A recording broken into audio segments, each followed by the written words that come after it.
While official statistical data is not available, evidence from community discussions and YouTube trends indicates a substantial decline in player-created Battlefield cinematics since the franchise's peak in the Battlefield 3 and 4 era. The reduction is driven by key changes to game features and the overall player experience, particularly with the releases of Battlefield 5 and Battlefield 2042. Reasons for the statistical decline: removal of spectator and free camera modes.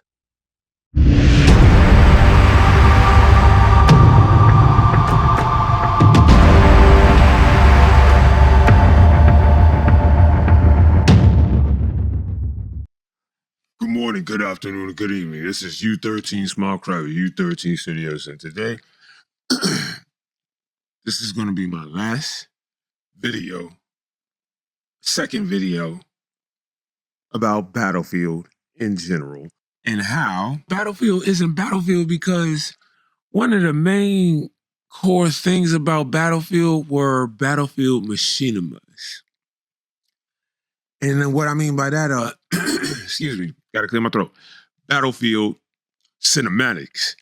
And when was the last time there was a Battlefield cinematic?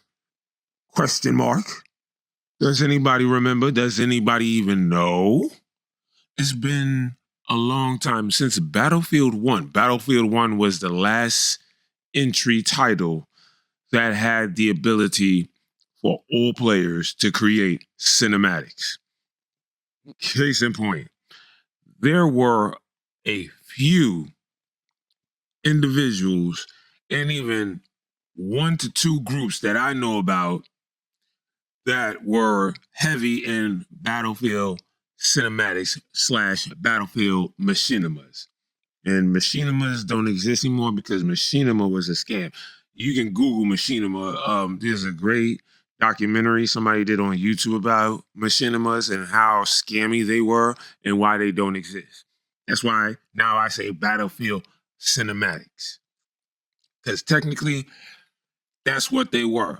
They were very fine-tuned cinematic scenes put together to make a story, to tell a story, and to emphasize what the possibilities could be with Battlefield and the servers and their spectator mode, which was highly advanced for what you can do with. And I know this is because I used to follow, before I became a member, of Rec Filming. And here is Rec Filming right now. Here's their channel. These guys were heavy in cinematics. I mean, look at everything they did. It wasn't just Battlefield, but Battlefield is, I believe, mainly where they started because that's where I found them was Battlefield. And it was Battlefield 3, I remember. Because Medal of Honor, Warfighter, they coincide. They kind of released almost at the same time. So, and I stumbled because I always wanted to see, like, what could I do with Medal of Honor Warfighter, which couldn't do nothing with it. So that's when I reluctantly jumped over to Battlefield 3. And like I said, I did whatever I did on that one. But my main thing and my main goal, because I didn't have it on PlayStation, I got it on PC. I said, look here, it's not fun on PlayStation for me. You can look, I believe you can look up my stats. Yeah, I think you can look up how long I played the game and these stats or whatever on PlayStation. And long story short, anyway, I got it because I said, you know, I like how these guys do cinematics. I want to do a cinematic. So I tried my hand first on the PlayStation.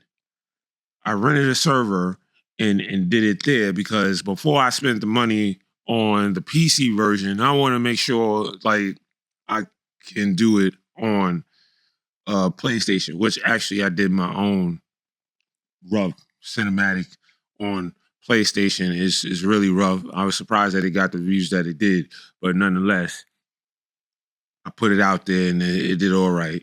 That was one of my first. And then the second cinematic I did before I got to join Rec Filming was with a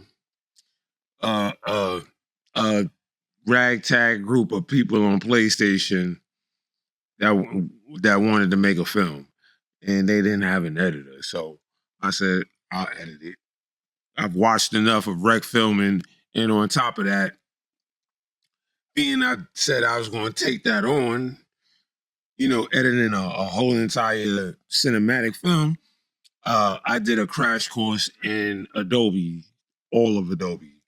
I did a 3 to 6 months crash course. I was studying every day, even at work. I did it on my phone.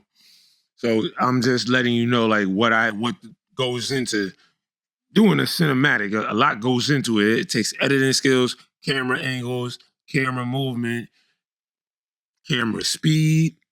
It takes knowing certain effects. Like doing cinematics, I even developed my own in-camera depth of field effect.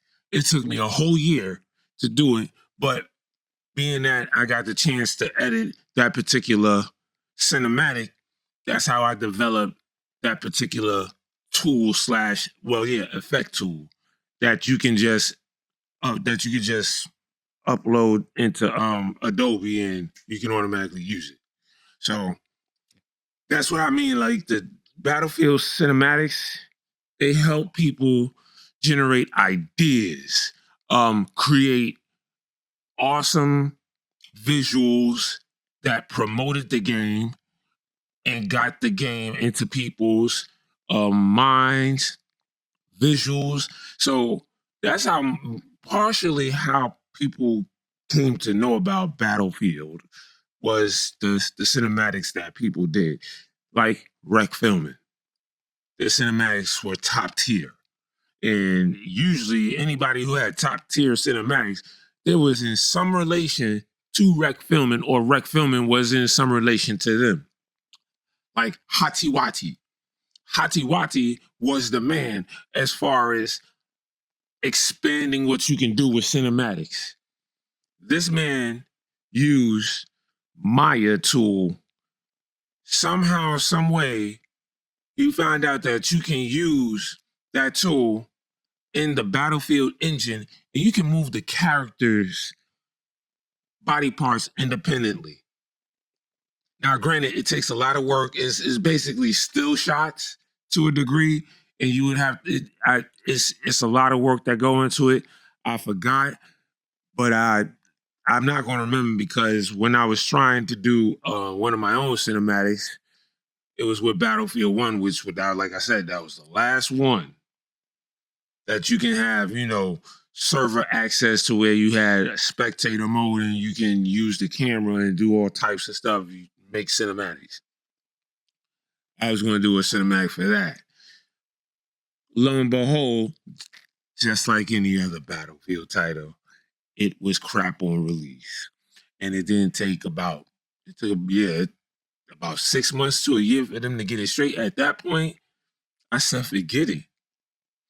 Now, that should tell you. Last game I ever played was Battlefield 4. And I stuck with that only because towards the end, the devs turned it into a halfway simulator. Instead of the rounds coming out your eyes, they came out the barrel, which added a lot of skill rebuilding, so to speak.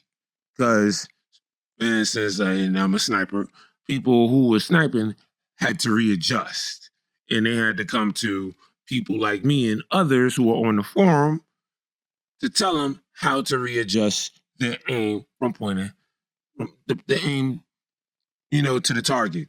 I was about to get into something else. But nonetheless, how to shoot that, how to hit their targets correctly. And that's it. It's just,